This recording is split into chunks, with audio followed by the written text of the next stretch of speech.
कम से कम 50 से 100 प्रोडक्ट हो जाते हैं आपके, कम से कम बता रहा हूं।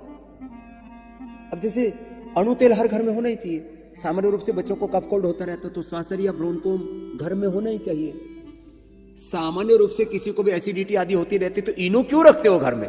अभिपत्ति कर चूर्ण रखा करो, एसिडोग्रिट या लिवोग्रिट रखा करो। किसी को भी अचानक घर में दस्त लग जाते हैं तो कुटजारिष्ट कोटज घनवटी रखा करो।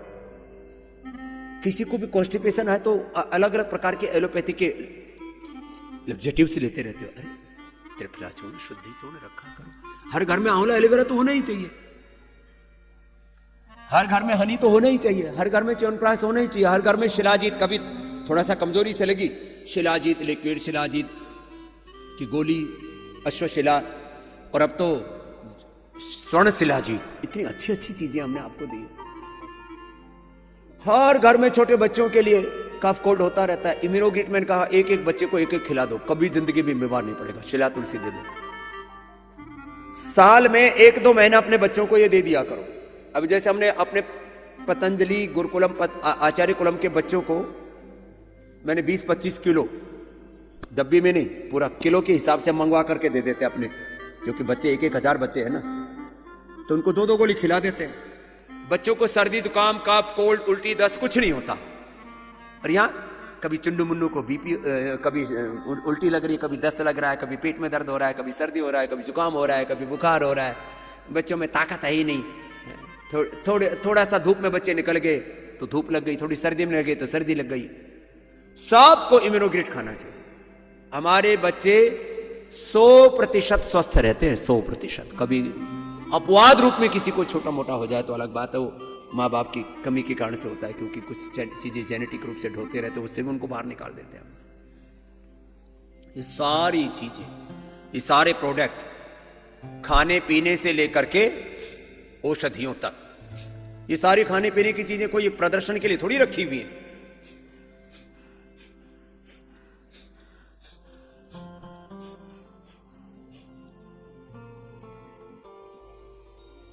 अभी मिलेट ईयर चल रहा है। पहले हम गेहूं का ही आटा उपलब्ध कराते थे, चावल भी उपलब्ध कराते थे, लेकिन लोग ना अब चावल में हम बासमती चावल से लेकर के उसकी भी कई कैटेगरी उसके साइज के हिसाब से ये सब उपलब्ध कराते थे। लेकिन मैं कहता हूं गेहूं चावल कम खाओ, मिलेट्स खाओ। माने बाजरा तो पूरा, क्योंकि उसका आटा बनाने से कड़वा हो जाता है। 7 दिन के बाद आप नहीं खा सकते बाजरे का आटा, कड़वा हो जाता है। उसकी प्रॉपर्टी ऐसी है। कड़वाहट कम करनी हो तो उसके थोड़ा कूट करके बाजरे को, खिचड़ी में तो ये हो ही जाता है, कार्यक्रम करते ही हैं सब, जानते हैं जो खिचड़ी बनाना जानते हैं। बाजरे को रात को पानी में भिगो दो और सुबह उसको थोड़ा रात को भिगो करके फिर पानी में डुबो के नहीं रखना, बस रात को एक बार गीला करके रख दो और सुबह उसको उखल मुसल में थोड़ा कूट लो। ये उखल मुसल हर घर में होना चाहिए। कुछ चीजें अब उखल मुसल होगा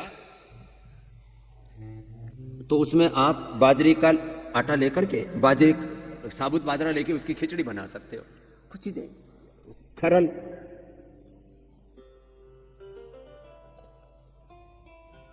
वो इमाम दस्ता बोलते हैं कूटने वाला, कुटाई पिटाई के लिए। अब तो स्टील के भी आने लग गए, पहले पत्थर के आया करते थे, फिर लोहे के, अब स्टील के आने लग गए।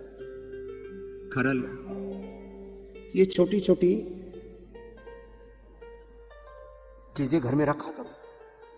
रागी, बाजरा, जवार, मकई, चौलाई, सिंघाड़ा, सबका आटा, ये मोटे आटे मिलेट्सियर, मैं तो कहता हूं 99% इन्हीं का ही इस्तेमाल करना चाहिए। गेहूं चावल 1% आप सप्ताह में 1 बार गेहूं चावल खा सकते हो। और जो बीमार है उनको तो गेहूं चावल खाने ही नहीं चाहिए। मैं कहता हूं जो गेहूं चावल खाएगा वो जल्दी ऊपर जाएगा।